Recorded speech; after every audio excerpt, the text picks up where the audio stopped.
قرآن کا مطالعہ کیجئے، جن اقوام کی ہلاکت کا تذکرہ کیا، قوم نوح کا، قوم عاد کا، قوم سمود کا،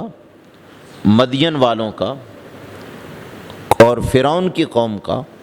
آپ دیکھیں یہ ساری اقوام ایک ایک عذاب میں ختم کی گئی ہیں۔ فرعون کو طاقت کا بڑا نشہ بھی تھا،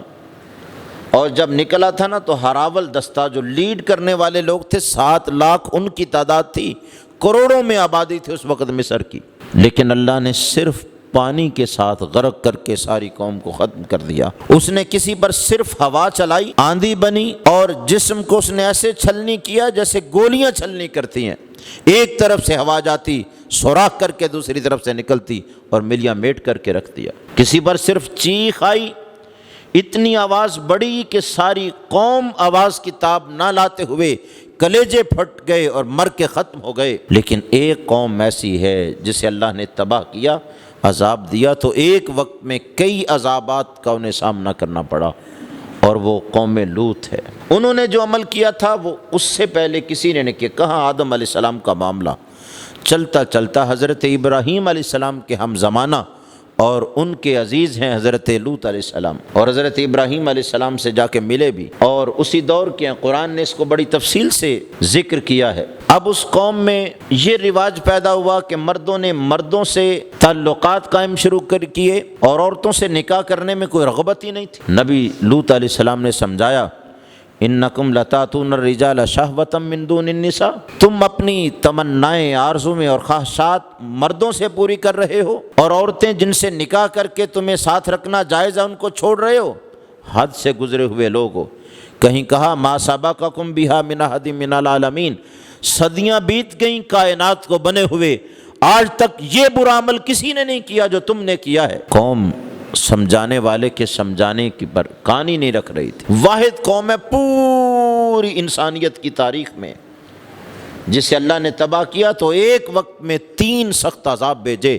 جن میں سے ہر ایک عذاب پوری قوم کو ختم کرنے کے لیے کافی تھا۔ ان کی جو بستی تھی سدوم، اس بستی کا گاچا جو ہے اسے اکھیڑا گیا، یعنی یہ مکانوں میں ہے، مکان زمین پہ ہے، اور ساری زمین کو ہی نیچے سے اکھیڑ کے ایسے اوپر لے جایا گیا۔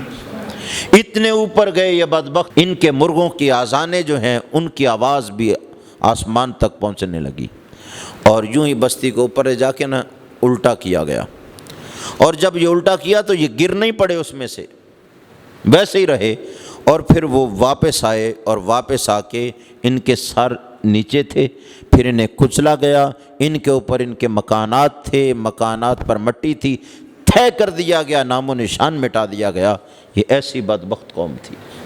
دوسرا عذاب اس دورانیے میں جب یہ اکھیڑ کے لے جائے جا رہے تھے، ان پر یہ تھا